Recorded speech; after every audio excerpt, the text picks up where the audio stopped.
Eu vou procurar, nesse sentido, de levantar algumas questões para que a gente possa pensar se há efetivamente um sentido de uma mudança de patamar no nosso horizonte, do ponto de vista da presença política, da participação política das mulheres na sociedade brasileira, nesse momento histórico de estarmos com a primeira mulher eleita presidente. Do ponto de vista concreto, é óbvio que a eleição de uma mulher na presidência do Brasil, sem entrar nas necessárias considerações que as outras mesas, inclusive, já fizeram, fura uma barreira real da política. Quebra uma barreira de um dos espaços que é um dos maiores espaços de marginalização das mulheres, que é o espaço da política. Os aspectos dessa marginalização vão desde a exclusão fácil, quanto os mecanismos mais sutis de desqualificação, de colocação das mulheres como subalternas aos homens, né? E é esse o sentido que eu acho que é muito importante que a gente perceba, a construção das dinâmicas de exclusão da política, para que as nossas análises dos dados não sejam análises planas, não sejam análises que levam pouco em consideração a política real. Obviamente, eu estava traduzindo um texto essa semana e apareceu uma expressão que eu não conseguia traduzir, achar o jeito, e realmente a internet ajuda. Você vai lá, procura, põe... E eu achei uma expressão que, por acaso, esteve na pauta na França no último período, aí, por uma política do Sarkozy, mas o texto não tem nada, a frase não tem nada a ver com Sarkozy. Eu só estou dizendo isso porque a frase é mais ou menos assim: os números são obstinados. E essa frase foi referida nesse momento como sendo uma frase do Lenin, que na verdade não é do Lenin. Foi usada pelo segundo presidente dos Estados Unidos, o Adams, e eu acho que efetivamente, quando eu digo que é muito importante perceber o real da política que se expressa de alguma forma pelos números, eu não quero deixar de considerar que os números são obstinados. Os números são números, né? Os números não são, não é para a gente torcer os números para que eles sejam interpretados a nosso favor. Mas é preciso lê-los também sem a frieza do que eles às vezes expressam. E vários de nós que já participamos muito na vida política, na vida partidária, nas disputas eleitorais, e muitas daqui fizeram isso, sabem o quanto essa forma de disputa, ela às vezes aparece de maneira bastante contraditória. Mas eu estou dizendo isso porque eu acho que nós também temos que pensar, e me anima muito toda vez que eu escuto o José Eustáquio falar, porque eu acho que ele fala com uma leitura também de coração dos números, né? Não, no sentido positivo, de fazer uma leitura tentando perceber o que existe, e de fato a revolução silenciosa, como ele chamou, ela está em processo há muito tempo. Existe, de fato, mudanças muito importantes, mas é muito importante para nós também não diminuir o positivo dessa revolução e não deixar de enxergar o custo que ela tem para as mulheres. Porque muito desta mudança vem sendo apropriada e nós precisamos nos adaptar para não perder na cobrança de que cada vez temos que produzir mais. Eu digo isso porque eu me pergunto, A presença de uma mulher na presidência exige o quê para que se concretize efetivamente uma mudança de patamar? Para que, de fato, isso signifique uma mudança coletiva para as mulheres. Uma mudança coletiva no sentido de condições de participação política das mulheres e no sentido de uma agenda de políticas que modifique efetivamente condições reais de desigualdade.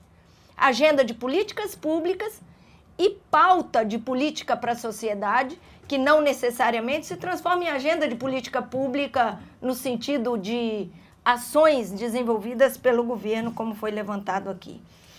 Essa mudança coletiva para as mulheres não pode significar só, embora isso já seria muito, o sentido daquela anedota da Dinamarca ou da Islândia, não sei bem, não me lembro bem o país, mas um país onde durante muitos anos a gente houve mulheres como primeira-ministras.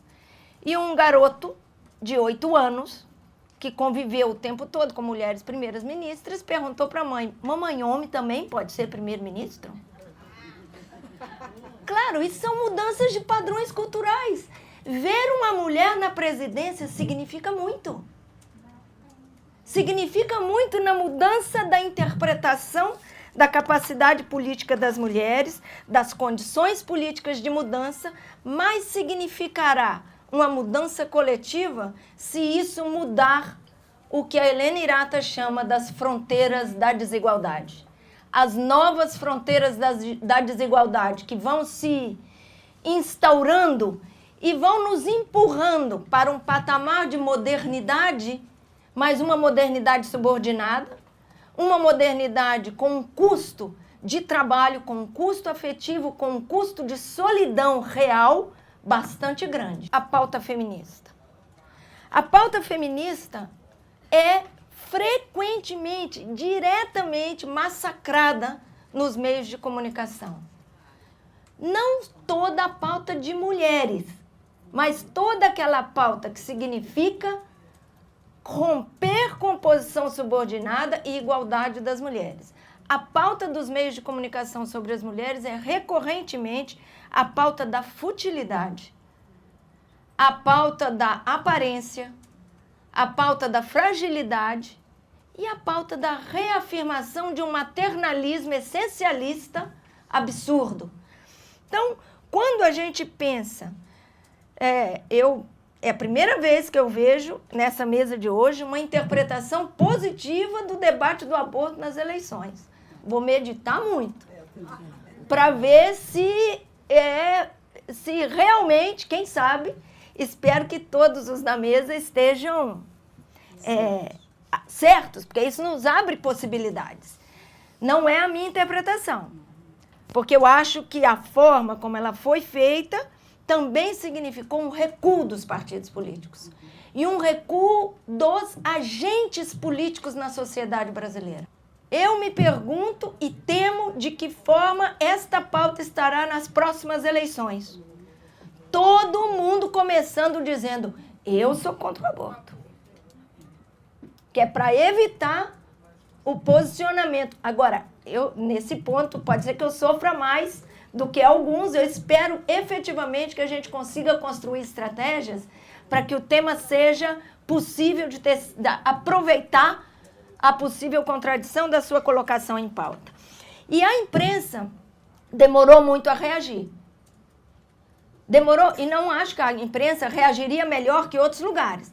Reagiu conservadoramente, negativamente, preconceituosamente, até que percebeu o tamanho do buraco. E começou a se dar conta, né? Levou uns 10 dias para o primeiro editorial da Folha de São Paulo, que foi quem desabou nas suas primeiras manchetes a ideia de recuos, de debate, tentando encurralar Dilma nesse tema. Estou falando na imprensa escrita, tá? Nesse tema, uns 10 dias para ela falar: opa, nós somos favoráveis à legalização do aborto. E sempre falamos isso. E aí as coisas começam a correr. Então, Os meios de comunicação, nós vamos ter nesse período, também nos colocaram e colocaram para a candidata atual presidente, uma pressão brutal de não discutir o conteúdo dos meios de comunicação. Vocês se lembram, no dia das eleições, no dia final das eleições, a ideia que se tentou na imprensa pautar, parecia que nós tínhamos discutido que o tema central da campanha era a liberdade de imprensa e que ninguém jamais discutiria qualquer bobagem que a imprensa fala. Foi essa a pauta final. Portanto, o ano que vem, nós vamos estar num debate central do marco regulatório dos meios de comunicação, que tem que discutir a concentração do poder, a concentração da propriedade dos meios de comunicação, que no Brasil são muito mais concentrados que em vários outros países. A democratização significa também debater a falta de espaço para os setores sociais e para o debate das mulheres, o uso público dos meios de comunicação, por que todas as campanhas públicas têm que pagar e nós temos que escutar cotidianamente, além dos tribunais regionais terem que pagar as televisões pelo uso do horário eleitoral gratuito, nós temos todo dia que escutar que aquilo é uma imposição. Qual é a agenda da reforma política? Uma reforma política real, porque a democracia radical favorece as mulheres. Uma democracia a meias, não sei se favorece. Mas uma democracia que leve em consideração que existem setores discriminados e, portanto, tem que construir mais igualdade, favorece mulheres, negros, setores discriminados.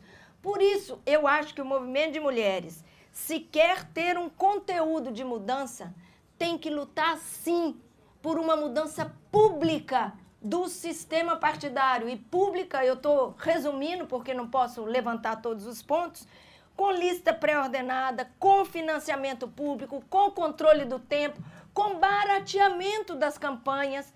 Porque aqui foi feito o debate e, claro, gente, existe compra de voto, compra de pessoas o tempo todo. As campanhas estão subindo porque está ficando mais caro se eleger. E não é só por causa dos meios de comunicação mais sofisticados. É porque se busca todos os mecanismos de controlar, como é que eu digo assim, né? Contornar as regras de limite. Há uma mercantilização absurda da política. E na mercantilização absurda da política, o financiamento privado é o mais nefasto. Por isso, a eternização nos cargos e campanhas exclusivamente individuais não nos permitirão mudar o conteúdo da política. Então, eu acho que nós temos, no marco desse seminário, 2 itens. Meios de comunicação e reforma política, como 2 itens centrais.